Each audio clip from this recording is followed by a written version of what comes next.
Il existe au cœur de l'Afrique de l'Ouest des histoires qu'on ne raconte jamais à voix haute la nuit. Des récits qu'on chuchote en baissant le ton. Car on croit que certaines forces obscures rôdent encore, écoutent et se nourrissent de la peur des hommes. Celle que vous allez entendre aujourd'hui en fait partie. Tout commence dans un petit village isolé, entouré de champs luxuriants et de forêts denses. Là vivait une jeune femme nommée Leila, mariée depuis 3 ans à Keleb, un homme travailleur mais d'une discrétion presque maladive. Depuis longtemps, le couple espérait ardemment un enfant. Leila priait chaque nuit, versait des larmes silencieuses en cachette et suivait chaque remède que les veilles sages du village lui conseillaient. Lorsqu'enfin son ventre commença à s'arrondir, ce fut un immense soulagement pour tous. On parlait déjà de bénédiction divine et certains au village affirmaient que la lignée de Keleb allait s'agrandir de façon éclatante. Des mois plus tard, par une nuit étrange, sans lune, alors que la pluie frappait fort sur les toits de chaume, Leila mit au monde un bébé, mais pas n'importe quel bébé. C'était un garçon à la peau claire et éclatante, si beau que tous en restèrent bouche bée. Ses cheveux étaient noirs comme du charbon humide, et ses traits si parfaits qu'on aurait dit qu'il avait été sculpté par des dieux anciens. Pourtant, il y avait quelque chose d'inexplicable, quelque chose qui éveillait l'inquiétude. Car aucun des parents ne possédait ces traits. Aucun ancêtre de leur lignée n'avait ce regard profond, ni cette beauté presque irréelle. Mais dans leur joie, personne ne releva cela. Au contraire, les femmes du village disaient que c'était un signe des esprits, une bénédiction rare, mais une bénédiction trop éclatante cache souvent une profonde malédiction. Les premiers jours, Leila était émerveillée. Son fils, qu'elle nomma Kanyeka, semblait plein de vie, riait souvent et dormait peu. Mais à peine quelques semaines plus tard, tout le monde remarqua une chose troublante. Au fur et à mesure qu'il grandissait, Kanyeka se développa anormalement vite. À 3 mois, il semblait déjà avoir 1 an. À 6 mois, il marchait avec assurance, ses petits pas résonnant dans la cour de leur maison. À 8 mois, il balbutiait des mots clairs comme s'il parlait depuis longtemps. Ce phénomène inquiétait Keleb, mais chaque fois qu'il exprimait ses doutes, Leila se fâchait. « Arrête, Keleb, ce n'est pas un monstre, c'est notre fils. Dieu nous a enfin fait grâce et tu veux tout gâcher avec tes soupçons. » Mais Keleb ne trouvait pas le sommeil, car les nuits, lorsqu'il se levait pour boire de l'eau, il surprenait parfois Kanyeka éveillé, assis au milieu de la pièce, ses yeux brillants comme 2 braises dans l'obscurité, un sourire inquiétant étirant ses lèvres. C'est en jouant avec d'autres enfants que la vérité commença à se révéler. Les jeunes du quartier, curieux, aimaient venir voir Kanyeka. Ils trouvaient fascinant ce bébé qui marchait et parlait déjà comme eux. Mais peu à peu, leurs rires se transformèrent en murmures apeurés. Ils racontaient que parfois, en plein jeu, Kanyeka riait d'un rire étrange, grave, qui ne ressemblait pas à celui d'un enfant, mais plutôt à celui d'un vieil homme ou d'une créature moqueuse. Un soir, une fillette rentra en courant chez elle, hurlant que le petit Kanyeka avait fait disparaître un lézard sous ses yeux comme s'il l'avait avalé avec son regard. Les parents pensèrent que c'était une invention d'enfant, mais les histoires se multipliaient. Des cailloux qui se mettaient à bouger autour de lui, des ombres qui apparaissaient dans les murs, des chuchotements qu'on entendait sans savoir d'où ils venaient. Pourtant, chaque fois que les enfants essayaient d'en parler aux adultes, on riait d'eux. On leur disait, ce ne sont que des histoires pour effrayer vos mères, allez jouer ailleurs. Mais eux savaient, Kanyeka n'était pas comme les autres. La situation bascula lorsque, dans la famille de Leila, des choses étranges commencèrent à se produire. Un oncle fit un rêve où un enfant aux yeux rouges le fixait sans dire un mot. 3 jours plus tard, il mourut soudainement, sans maladie. Puis ce fut une tante qui rêva du même regard rouge, du même sourire inquiétant. Elle ne se réveilla jamais de son sommeil. À chaque fois, les proches décédaient sans explication et un détail glaçant les liait. Tous avaient avoué avoir rêvé d'un enfant ayant un rire étrange, le même que celui de Kanyeka. Keleb, terrifié, commença à faire le lien. Il comprit que la naissance de son fils, sa croissance surnaturelle, les avertissements des enfants et les morts successives étaient liés. Un soir, le visage marqué par la peur, il prit Leila à part. « Leila, écoute-moi. Ce n'est pas un enfant, ce n'est pas notre fils. Nous devons le livrer avant qu'il ne soit trop tard. » Mais Leila, tenant Kanyeka dans ses bras, hurla « Tu oses ? Tu oses appeler notre fils un démon ? Jamais je ne livrerai mon propre sang. » Et elle partit en pleurant, refusant de croire cette horrible réalité. Pourtant, plus le temps passait, plus l'atmosphère devenait lourde. Les enfants du village fuyaient désormais Kanyeka, comme on fuit un serpent. Keleb devenait silencieux, les yeux perdus, craignant que son foyer ne soit déjà marqué par une malédiction irréversible. Mais Leila restait aveuglée par son amour maternel. Elle répétait sans cesse, peu importe ce qu'il est, c'est mon fils. Elle ignorait qu'en vérité, ce n'était jamais son fils et qu'un secret plus terrible encore, dissimulé depuis sa grossesse, allait bientôt exploser. La maison de Leila n'était plus jamais tranquille. Les nuits devenaient longues et suffocantes. Même lorsque tout semblait calme, on pouvait sentir dans l'air une lourdeur invisible. Les voisins commençaient à murmurer que quelque chose d'étrange vivait sous ce toit. Un soir, Caleb rentra du champ et trouva Kanyeka assis sur un tabouret, fixant une chair attachée au poteau. L'animal tremblait, ses yeux exorbités comme s'il voyait quelque chose d'horrible. Caleb s'approcha lentement, et au moment où il allait parler, Kanyeka éclata d'un rire sec et grave, un rire qui ne pouvait pas venir d'un enfant. La chèvre s'effondra soudainement, morte, sans que l'on sache pourquoi. Caleb recula, terrifié. C'est ce soir-là qu'il jura intérieurement, cet enfant n'est pas des nôtres. Je dois trouver la vérité, même si ma femme refuse de l'accepter. Le lendemain, désespéré, Caleb chercha une vieille femme connue pour ses visions, Maman Tamba, celle qu'on surnommait l'œil des ancêtres. Elle vivait à la périphérie du village, isolée, car beaucoup la craignaient. Quand Caleb entra dans sa case, la vieille n'attendit pas qu'il parle. Elle leva la tête de son tapis de jonc et dit d'une voix rocailleuse, « Tu viens à cause de l'enfant. » Caleb en fut surpris. Comment savait-elle? La vieille reprit, « Je t'avais prévenu il y a longtemps.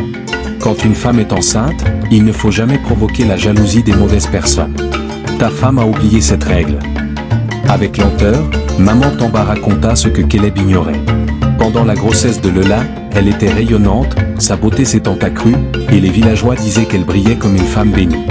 Mais cette lumière avait attiré les regards envieux. Dans le village, une femme connue pour ses rancunes, Amina, une ancienne amie de Leila, l'enviait en secret depuis l'enfance. Quand elle apprit que Leila attendait un enfant alors qu'elle-même était stérile depuis des années, son cœur se remplissait de rage. Une nuit, alors que Leila dormait profondément, Amina vint devant sa maison, pieds nus, tenant une calebasse remplie d'ossements et d'herbes étranges. Elle murmura des incantations, souffla une poudre noire vers la case et déclara « Que ton enfant meure dans ton ventre, et que je le remplace par ce qui n'est pas humain. » Ainsi, l'enfant de Leila, son vrai fils, mourut avant même de voir le jour. Son corps spirituel fut arraché et jeté dans l'ombre. Et dans son ventre, une autre entité prit place, un démon qui avait pris l'apparence d'un enfant. Quand Caleb entendit ce récit, il sentit ses jambes trembler. Il rentra précipitamment chez lui, le cœur battant, prêt à tout dire à sa femme. Mais Leila, lorsqu'il lui répéta, explosa de colère. « Tu crois à ces folies de vieille femme jalouse? Tu veux qu'on me dise que je n'ai jamais eu d'enfant? Tu veux me voler la seule joie de ma vie ?» Elle se leva, prit Kanyeka dans ses bras et ajouta, « Cet enfant est ma chair, mon sang. Qu'il soit ange ou démon, je ne le livrerai jamais. » Son amour maternel était devenu aveugle, et plus elle le protégeait, plus l'entité qui habitait Kanyeka se renforçait. Les jours qui suivirent, les événements étranges s'aggravèrent. La nuit, on entendait des pas d'adultes dans la cour, mais quand on sortait, Kanyeka était assis, ses yeux rouges brillant dans l'ombre. Des voisins affirmaient qu'ils entendaient des cris d'animaux écorchés venant de la maison. Mais le matin, Leila jurait qu'il n'y avait rien. Puis un jour, un événement glaça définitivement le sang du village. Un vieil homme qui avait publiquement dit « Cet enfant n'est pas humain » fut retrouvé mort au pied de sa case, son visage figé dans une expression d'horreur. Ses yeux avaient disparu. Le lendemain, les gens jurèrent avoir vu Kanyeka jouer dans la poussière avec deux petits yeux sanglants entre ses doigts. Peu à peu, même Leila sentit quelque chose lui échapper. Un soir, alors qu'elle chantait une berceuse pour endormir Kanyeka, elle le vit sourire d'une manière qui la glaça. Ce n'était pas un sourire d'enfant, mais celui d'une créature qui se réjouit d'un secret qu'elle seule connaît. Elle s'arrêta net, son cœur battant. « Kanyeka, tu es vraiment mon fils, n'est-ce pas ?» L'enfant la fixa, pour la première fois, il répondit d'une voix grave, une voix qui n'était pas celle d'un enfant. « Ton fils ?» Leila laissa tomber la calebasse qu'elle tenait. Son sang se glaça. Cette nuit-là, Leila fit un rêve. Dans ce rêve, une silhouette d'enfant, fragile, couverte de lumière, s'avança vers elle. Il pleurait. « Maman, je suis ton vrai fils, mais je n'ai jamais vu la lumière du jour. Une main cruelle m'a arraché de ton ventre et on m'a remplacé. Celui que tu protèges n'est pas moi. » Leila se réveilla en sursaut, trempée de sueur, et comprit avec horreur que tout ce temps, elle avait donné son amour à une créature qui n'était jamais son enfant. Mais il était trop tard, car au pied de son lit, assis dans l'ombre, Kanyeka la regardait. Ses yeux rouges brûlaient comme des charbons ardents et il souriait. Depuis la nuit où elle avait entendu la voix grave sortir de la bouche de son fils, Leila n'était plus la même. Son cœur battait d'une terreur sourde. Chaque fois qu'elle croisait ses yeux rouges, elle essayait de se convaincre qu'elle rêvait, qu'elle imaginait. Mais les épreuves s'accumulaient. Kanika ne dormait plus jamais. Chaque nuit, elle le voyait éveillé, assis dans un coin comme s'il l'attendait. Un soir, elle voulut prier à voix haute. Mais avant même qu'elle ne commence, Kanika posa son doigt sur ses lèvres et murmura « Chut, maman, ne parle pas à celui-là, il ne t'entend plus. Moi, je t'entends. » Lola sentit la folie l'envahir. Face aux morts successives et aux rumeurs grandissantes, les anciens du village convoquèrent une réunion. Les frères de Lola, ses oncles, ses cousins, tous étaient là. L'un d'eux parla avec gravité. « Lola, depuis la naissance de cet enfant, ton sang s'éteint. Maison après maison, tu refuses de voir, mais nous nous voyons. Cet enfant doit être livré. » La mère se leva d'un bond, les yeux en feu. « C'est mon fils. Vous n'allez pas m'arracher mon enfant comme des bêtes sauvages. » Les hommes assistèrent, mais Caleb resta silencieux, les yeux baissés, car il savait, au fond de lui, il savait que ce n'était pas leur fils. Alors, un des anciens trancha, « Si tu refuses une solution, alors que le sort de ce malheur repose sur toi seul. » Cette nuit-là, Lola entendit des cris dans le village. Elle sortit et vit une voisine courir, hurlant que son enfant de 5 ans avait disparu. Toute la nuit, on chercha le petit garçon. Le matin, son corps fut retrouvé au bord de la rivière, les yeux ouverts, vides, et un sourire figé sur ses lèvres. Exactement le même sourire que Kanika. Quand Lola rentra chez elle, son cœur faillit s'arrêter. Kanika jouait dans la poussière avec un petit collier que seul le garçon disparu portait. Lola lâcha un cri, mais Kanika leva la tête et dit calmement « Maman, pourquoi cries-tu ? Je voulais juste un ami pour jouer avec moi. » Lola commençait à perdre la raison. Son visage se creusait, ses cheveux se désordonnaient, et ses yeux étaient marqués de cernes. Elle ne pouvait plus manger ni dormir. « Maman, pourquoi cries-tu ? Je voulais juste un ami pour jouer avec moi. » Caleb, à bout de nerfs, lui dit un soir « Lola, si tu continues ainsi, tu mourras avant la fin de la saison. Cet enfant, ce n'est pas le nôtre. Si tu refuses de le livrer, il te détruira, toi la première. » Elle s'effondra, pleurant, tenant sa tête entre ses mains. « Mais comment puis-je abandonner celui que j'ai porté, celui que j'ai allaité ? Même s'il n'est pas à moi, je l'ai aimé comme mon fils. » Caleb posa sa main sur son épaule, la voix brisée. « Alors, tu devras choisir, l'aimer ou sauver ton âme. » Cette nuit-là, Lola rêva à nouveau. Mais cette fois, ce ne fut pas son vrai fils qui vint la voir. Ce fut une femme vêtue de noir, les yeux pleins de haine. C'était Amina, la sorcière. Elle lui dit en riant, « Tu pensais que ta joie durerait éternellement ? Tu m'as humilié, Lola. Tu m'as pris ce que je n'ai jamais eu, la maternité. Alors, j'ai pris ton fils, je l'ai remplacé par ce qui vient des profondeurs. Et toi, comme une folle, tu l'as nourri, protégé, aimé. Tu as élevé ta propre malédiction. » Lola se réveilla en sursaut, et Kanika était assis sur son ventre, ses deux yeux rouges fixés dans les siens. Il dit d'une voix qui n'était pas humaine, « Maman, elle a raison. Je ne suis pas ton fils. Ton vrai fils est mort. Moi, je suis à toi maintenant. » Lola hurla si fort que tout le village l'entendit. Le lendemain, les anciens vinrent à nouveau. Cette fois, Caleb se rangea à leur côté. Ils préparèrent un rituel pour livrer l'enfant à la forêt, là où les esprits obscurs se perdent. Mais au moment où ils saisirent Kanika, Lola s'interposa. « Non, non, même si c'est un démon, c'est le seul enfant que j'ai jamais eu. » Le village entier trembla devant son cri. Alors, Kanika tourna la tête vers elle, et pour la première fois, il la serra dans ses bras. Il dit doucement mais d'une voix terrifiante, « Merci, maman. Merci de m'avoir choisi, même contre les tiens. » Puis soudain, une ombre noire éclata de son corps, couvrant toute la maison. Les lampes s'éteignirent, les femmes hurlèrent, les hommes reculèrent. Quand la lumière revint, Kanika avait disparu. Lola gisait seule au milieu de la cour, inerte, les yeux grands ouverts, un sourire étrange figé sur son visage. Depuis ce jour, on raconte que la maison de Lola est maudite. La nuit, on peut parfois entendre un rire d'enfant résonner dans le vent. Certains disent que Lola ne mourut pas vraiment. Son âme resta toujours à l'enfant qu'elle avait choisi d'aimer malgré tout.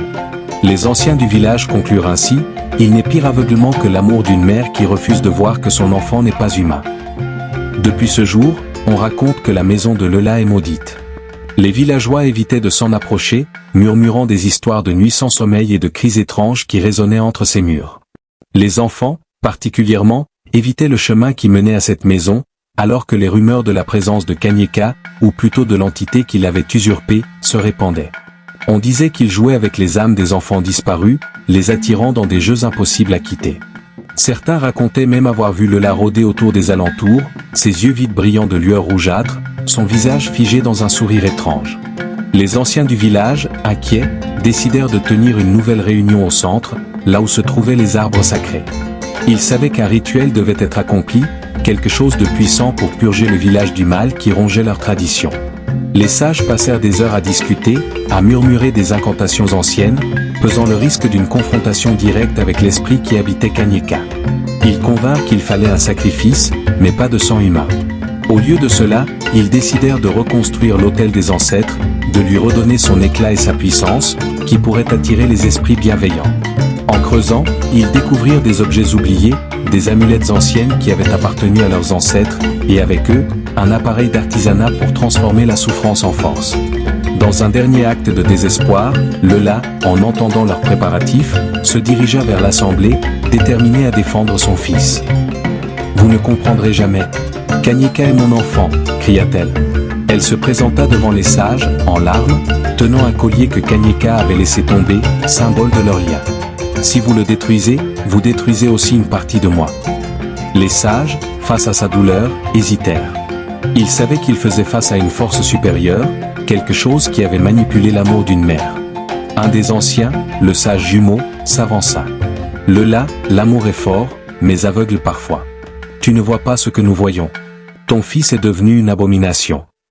Cependant, Lola, par son amour inébranlable, provoqua un effet inattendu. Les souvenirs de son vrai fils commencèrent à se mélanger avec ceux de Kanyeka, piégeant l'entité qui l'habitait. Elle se mit à chanter une berceuse, une mélodie douce et ancienne, pleine d'affection et de larmes.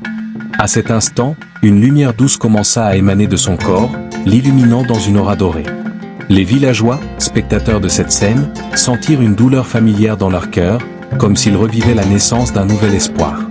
Les cris de leurs ancêtres résonnaient, interpellant l'entité qui les avait aidés à se libérer de cette emprise. La tempête qui soufflait au-dessus de la maison se calma alors, et une brise légère enveloppa Lola. C'est alors que Kanyeka, ou ce qu'il était devenu, apparut, hésitant entre deux mondes, tiraillé par les souvenirs d'un enfant heureux et la terrible réalité de son existence cruelle. Dans un dernier éclat de lumière, Lola tendit les bras vers son fils. « Reviens à moi, Kanyeka.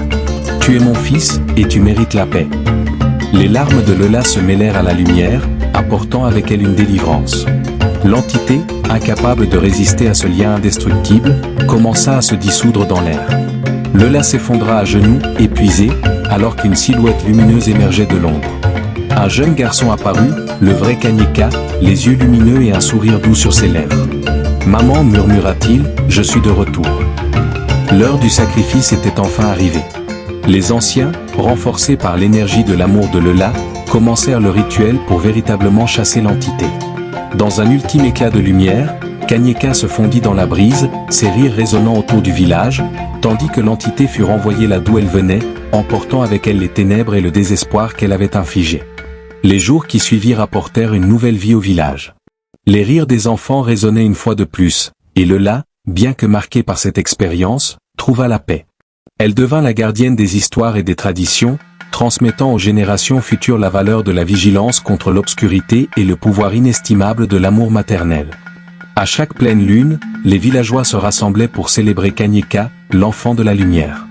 Ils racontaient son histoire, non pas comme un récit de peur, mais comme un rappel que l'amour véritable, malgré les épreuves, peut vaincre même les ténèbres les plus profondes.